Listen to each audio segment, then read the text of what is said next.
Hello everyone! Welcome back sa aking munting channel. For today's video ay syempre mag-a-update po tayo sa mga kaganapan po dito sa community ni Reyna.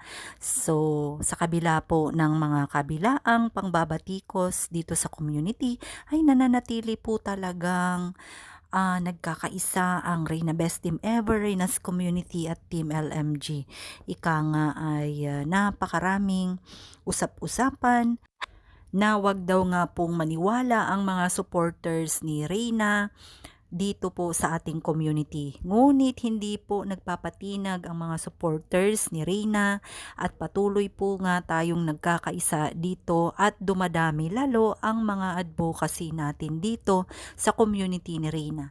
Nandyan yung pagkatapos ng pabahay ay magkakaroon po tayo ng mas or expansion ng ating pagtulong sa mga nangangailangan, hindi lang dito sa community ngunit sa mga or iba pang nangangailangan sa labas ng community ni Reyna.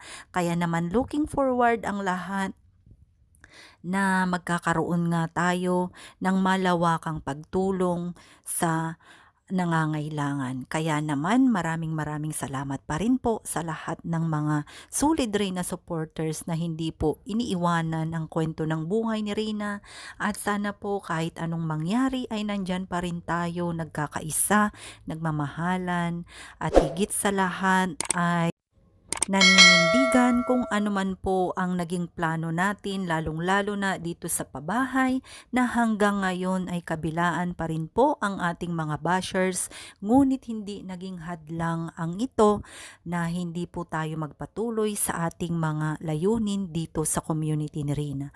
Shout out po sa lahat ng mga bagong subscribers natin dyan, at sana po sa mga hindi pa nakapag-subscribe, sana pindutin po ang subscribe button at notification bell upang updated po kayo sa mga susunod pa na mga kabanata or kwento ng buhay ni Reyna.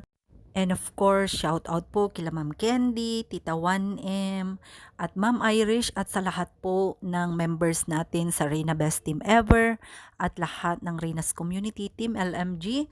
Salamat po sa pakikiisa sa lahat ng laban natin at sa lahat po ng update dito po sa community ni Reyna. Looking forward po tayong lahat sa mga gaganaping events. Ayan, sana po kung gaano man mag-success ang ating pabahay, sana ganun din po ang ating mga plano dito po sa pa-birthday at ribbon cutting sa bahay ni Reyna. Kaya maraming salamat po sa ating lahat. Naway nasa mabuti po tayong kalagayan at patuloy po sana nating ipanalangin si Reyna. God bless us all.